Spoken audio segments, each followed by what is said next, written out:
దినకరా శుభకరా దేవా దీనాహార తిమిర సంహార దినకరా శుభకరా.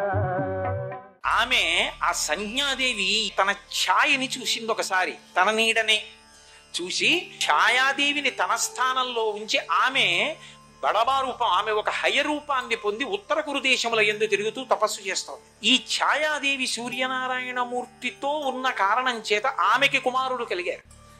ఆమెకి కలిగినటువంటి మొదటి కుమారుడు శనీశ్వరుడు.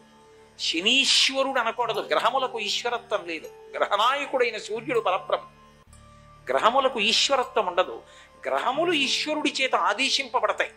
అందుకే గ్రహములు తమంత తాముగా ఫలితాలు ఇవ్వలేవు. ఈశ్వరుడు ఇలా చూపించాడనుకోండి వేలు ఆగిపోవలసిందే. అందుకే శ్రీకాళహస్తిలో శివుడు నవగ్రహ కవచం కట్టుకుంటాడు. అంటే ఆయనకి అది కవచం, అదొక ఆభరణం. అందుకే శివుణ్ణి నమ్ముకున్న వాడిని గ్రహాలు ఏం చేస్తాయిరా అంటుంటారు. అటువంటి నవగ్రహములలో ఒకటి శనైశ్చరుడు. శనైశ్చరుడు అంటే శనైహి శనైహి చరహ. ఆయన మిగిలిన గ్రహాల్లో వెళ్ళడం, మిల్లిగా మిల్లిగా వెళతాడు. అందుకే ఏలినాటి శని వచ్చింది అనుకోండి అక్కర్లేని అల్లర్లన్నీ వస్తాయి. మెల్లగా మెల్లగా నడుస్తాడు. కాబట్టి శనైశ్చరుడు తప్ప శనీశ్వరుడు కాడు. ఆయన ఛాయాదేవి ఎందు పుట్టాడు. అలాగే ఆవిడకే తపతి అనబడేటటువంటి ఒక నదీ స్వరూపం ఆడపిల్ల పుట్టింది. ఆవిడకే సావర్ణి అనబడేటటువంటి వేరొక కుమారుడు జన్మించాడు. కొన్నాళ్లకి గమనించాడు సూర్యనారాయణమూర్తి.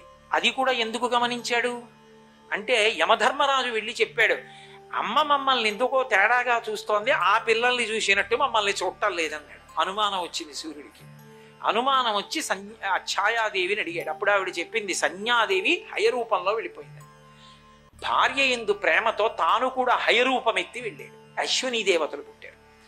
ఆ అశ్వనీ దేవతలే దేవవైద్యులయ్యారు. దేవతలకి కూడా వాళ్లే వైద్యులు.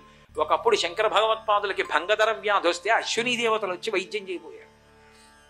వాళ్లే దేవీ భాగవతంలో కూడా ఆఖ్యానంలో కనపడతారు, మహా అందగాళ్ళు, దేవవైద్యులు. అటువంటి అశ్వనీ దేవతలు ఆయనకి సంజ్ఞాదేవి హయరూపంలో ఉండగా జన్మించినటువంటి వాళ్ళు. లోకాన్ని అనుగ్రహించడానికి అనేక రూపాలతో ఈశ్వరుడు అనేక రకాలుగా అనుగ్రహిస్తూ ఉంటాడు. అలాగే పద్మిని, పద్మిని అంటే పద్మమునందు ఉండునది అని లక్ష్మీదేవి. ఆ పద్మము వికసనమును పొందాలి అంటే సూర్యకిరణములు పడితే తప్ప వికసనమును పొందదు.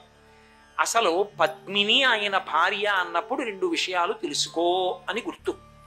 ఏమిటి అంటే పద్మము ఉందనుకోండి, పద్మమునకు ఒక లక్షణం ఉంటుంది, అది ఎక్కడ ఉన్నా బురదలో ఉంటుంది. బురదలో ఉండి బురదలో పుట్టి బురదలో పెరిగి బురదలో వికసిస్తుంది. బురదలోనే ఆ తామర మొగ్గ పుట్టినప్పుడే పక్కనే చాప కప్ప పీత ఉంటాయి. ఇది పెరుగుతూ ఉంటుంది, అది పెరుగుతూ ఉంటుంది, అది వికసిస్తుంది, అందులో మకరందం ఉంటుంది. పక్కన ఉన్న చాపకి కానీ కప్పకి కానీ పీతకి కానీ పురుక్కి కానీ దానిలో మకరందం ఉందని తెలియదు. అందులో మకరందం ఎవరికి తెలుసు అంటే పక్కన వనంలో ఉన్న తుమ్మెదకి తెలుసు. అది వచ్చి మకరందపానం చేస్తుంది. బురదలో పుట్టిన సూర్యకిరణముల చేత వికసనమును పొంది బురద తనకు అంటుకోకుండా నిలబడుతుంది. సంసారమన్న పంకమునందున్న భగవంతుని వంక చూసి వికసనమును పొందు. సంసార పంక నిర్మగ్న సముద్ధరణ పండిత కదు అమ్మవారు. అది పద్మమాయన భార్య అంటే నీ యందు కలగవలసినటువంటి వికసనము.